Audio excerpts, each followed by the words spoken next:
Patay na namatagpuan ng isang overseas Filipino worker sa Riyadh, Saudi Arabia na iniulat na nawawala noong June 11. Ayon sa report ng Saudi authorities, biktima ng hit and run ang OFW. Humingi naman ng hustisya ang kanyang pamilya. Lagi una ka sa balita ni Jonathan Andal, exclusive.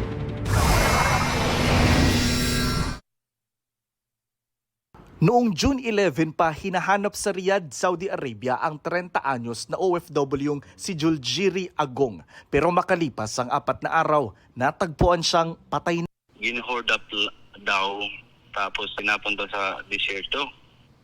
So, tapos isang kwento, nasagasaan lang daw, hindi daw gin-hold up. Sabi ko, pag hindi hin-hold up, nasaan yung gamit niya? Cellphone niya, pera niya, at saka ginto na ipapadala sana sa nanay niya. Pero hindi raw hinold up si Agong batay sa report ng Saudi authorities na ipinasa sa Pilipinas. Na-hit and run siya ng kotse, no? So, and that caused fatal injuries. Yung reported incident is June 11, approximately around 12:31 p.m.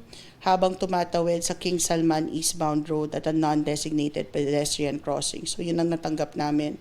And siguro sa ngayon hindi ko muna bibigay yung detalye, but the vehicle was identified, the plate number was identified, including the concerned driver of the vehicle.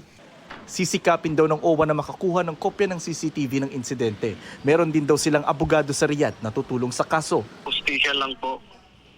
Yan lang po yung paniwagan namin. Hindi po ito pwedeng maging kwento lang na walang hustisya. Marami pa po tayong mga kababayan doon. Pag hindi po ito inaksyon ng sigurado, may susunod pa. We stand ready to pursue yung kaso and makamit yung hustisya. The Saudi police are investigating the case if there's possible foul play. Panganay sa magkakapatid si Agong, taga-Hulo, Sulu. Kalahating taon pa lang siya sa Riyadh bilang office and facility cleaning laborer.